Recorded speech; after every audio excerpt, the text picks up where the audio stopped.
they found Big Jook killer. Key Glock, he told Big Moochie Grape, don't ride in none of your cars that you've been riding in all 2023 because they looking for our cars. I want y'all to know, the feds, they looking into this. It's a 99% conviction rate, and they should have never did this to Big Jook. Memphis Police Department continues to investigate the fatal shooting of Big Jook, months after he was killed outside a Hickory Hill area restaurant.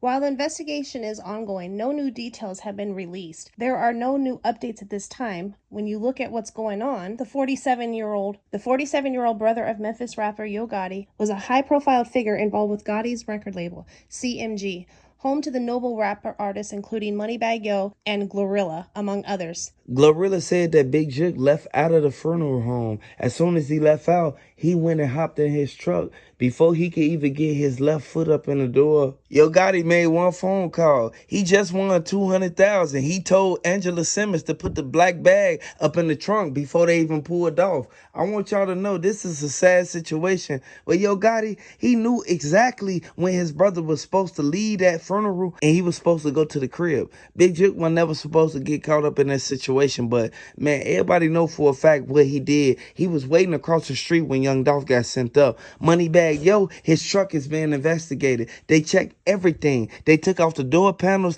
and they took off the tires. I want y'all to hit the like button, subscribe to the channel. Let me know if you're a fan of Young Dolph. It's quite interesting that since the trial has started for Young Dolph, we haven't heard much from Yo Gotti at all. It's like, if I lay low, they won't catch on. That's kind of what it's like right now. We've heard he's ran off to some private island with his wife or whatever and is laying low. But why? What do you have to hide from? If you weren't a part of the setups, if you weren't a part of Young Dolph being taken out, if you weren't a part of your brother being taken out because your brother could identify you to this or whatever else is really going on in the back streets of this life, why would you lay low? Why wouldn't you out there still making your money, still living life to its fullest because you have nothing to be guilty of?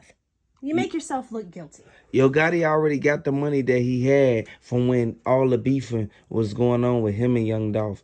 R.I.P. Young Dolph. Everybody knew that. Everybody who was right there at that cookie shop, they showed it on the footage. They showed exactly the body movements. You could see the body language was off. A lot of people speculated that Big Jook was across the street, but everybody ended up finding out that it was true.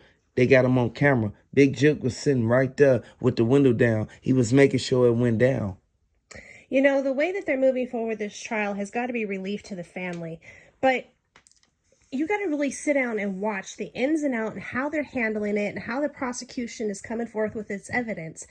And you really got to wonder how long it's going to be before they pull other key witnesses in. How long before they say, we need you subpoenaed in, you're going to testify.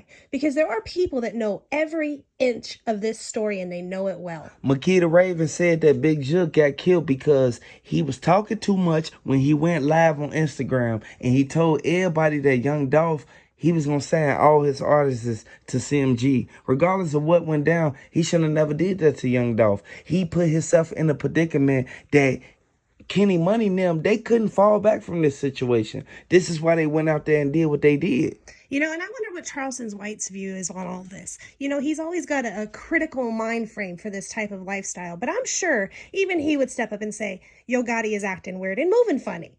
It's evident. And the way he was moving before Big Jook got taken out and after, like, he didn't even say nothing about his own brother's passing. He didn't have to because it showed that either he had something to do with it because they was on the same case. Straight Drop just got life. Like, at the end of the day, they put him under the jail. Young Dolph didn't deserve to go out like that, and a lot of people wanted Young Dolph to have his downfall at an early stage, but Young Dolph ended up surpassing all them, and next thing you know, Young Dolph, he blew up. He started buying all them camo cars, and next thing you know, this is where Young Dolph jumped out there. He started taking care of his business. He had over 100 properties. Young Dolph wasn't here to play games, and they couldn't touch him. He was literally on top of his game, on top of the world, and he was like the best thing that happened to the community, really. He helped people every opportunity that he got.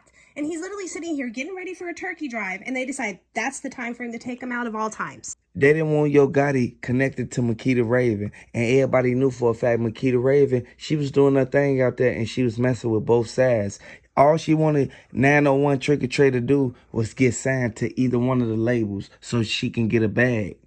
At the end of the day, greed, jealousy, envy, all of it is what took this man out.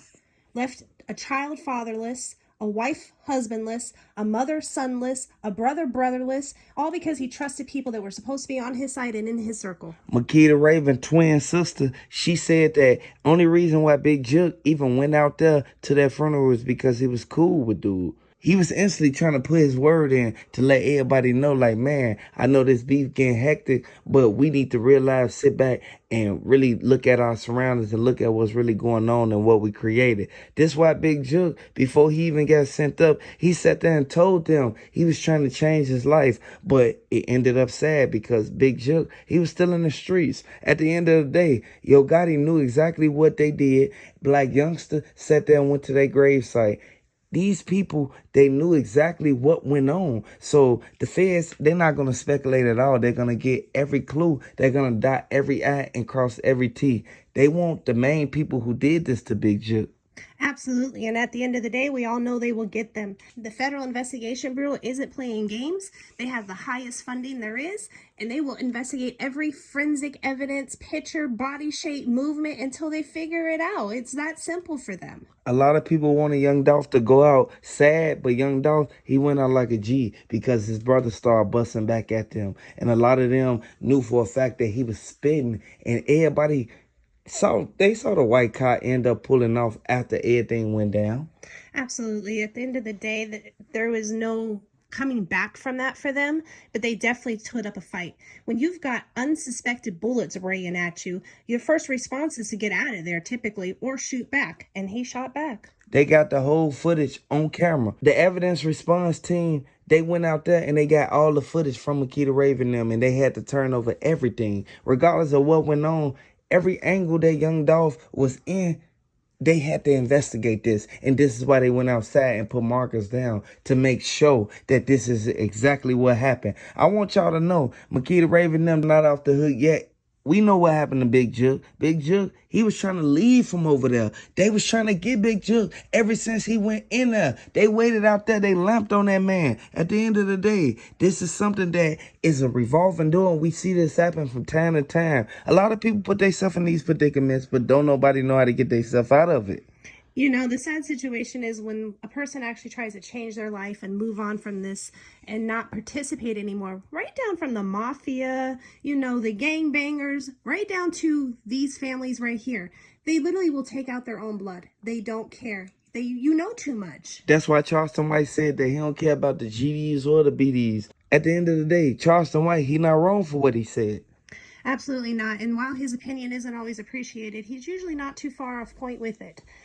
It's a sad situation when you can't trust your family, your friends, and people that you hold near and dear. But unfortunately, that's what it's come to in life. You got to make sure that you know who's on your 12, your 2, your 1, your 6, and know every aspect of where they're at and how they move for you and with you. Otherwise, you're putting your life in fate's hands. A lot of people didn't think that Yo Gotti was going to sit there and tell Angela Simmons to make Glorilla get in the back seat where the tent was because they was riding through Young Dolph neighborhood. I want y'all to know Glorilla is one person. She took the picture with Young Dolph. Okay, we all know that. That ain't nothing to be said here or there. But at the end of the day, was you playing both sides?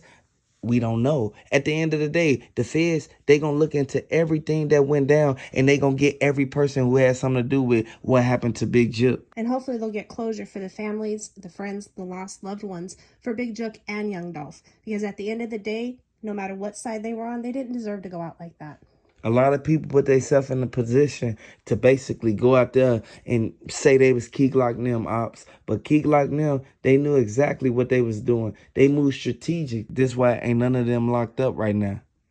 What's done in the dark will always come to the light. Just because they ain't caught up today don't mean that they won't make a false move or a bad move and be caught up tomorrow. People put themselves in a certain situation and they don't know that it will come back on you.